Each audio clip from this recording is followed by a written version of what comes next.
football.com. Josh, it's great to have you with us, and welcome back to town.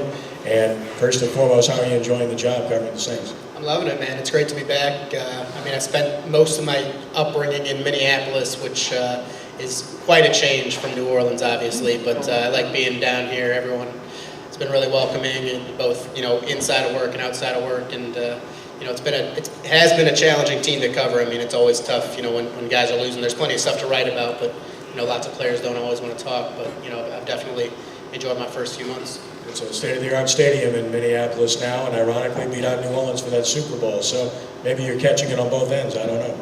Well, yeah, I think I know a lot of people that say the Super Bowl should just be in New Orleans every year. But I think if they could have one in New York when it was as cold as it was, then Minneapolis can definitely host one, and I think it should be a pretty good time next year. Josh, as far as the 2016 Saints are concerned, just your overview in terms of positives and negatives from what you've observed.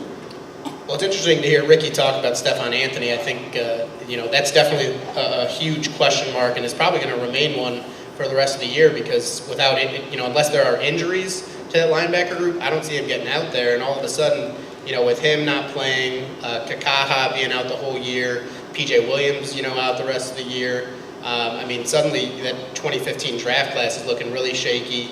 And like Ricky said, there's a lot of defensive backs that aren't making very much money, and then you got Kobe Fleener, they signed to this big deal.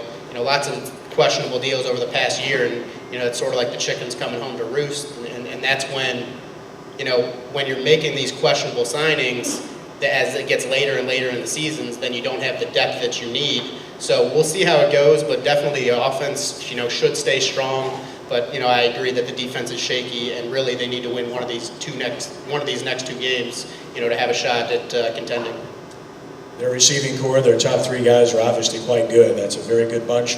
And running back, not having a home run hitter, somebody to get in space and make plays, do you expect maybe that you'll see more of Daniel Lasco from scrimmage down the road? I don't think so. They're easing him in right now, and he has jumped Tim Hightower for the number 2 job, but I still think Mark Ingram is the best back they have. And that goes back to the C.J. Spiller thing. C.J. Spiller was the guy they expected to be their home run hitter, and they like what Travaris Cadet does, both on offense, the receiving game, and in special teams. But yeah, they don't have that 4-4, 4-5 running back that can just, if there's a hole, go 80 yards. And they really need that if they want this passing game to be as lethal as it could be. But still, it looked pretty good on Sunday.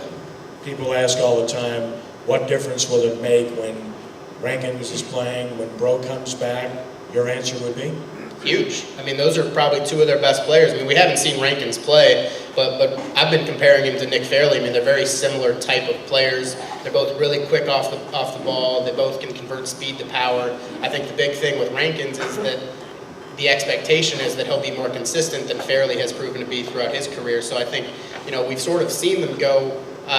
They've been using David Onyemata a little bit more, and he's a guy that's still converting, from playing up in Canada. So, suddenly if you got Rankins filling in for him next to Fairley, they should be able to create quite a push in the middle. And actually with Bro, I thought he was probably the most indispensable player, because I think the drop-off from him to the next best cornerback on the team is probably higher than even from Drew to Luke McCown. So I think that was the guy that they really couldn't afford to lose. And suddenly, if he comes back, you can rely on him to take out the number 1 receiver each week. That basically shuts down half the field, and suddenly that makes things easier for everyone on defense. Josh Katzenstein of the Times Picayune. Fletcher, let's stay on.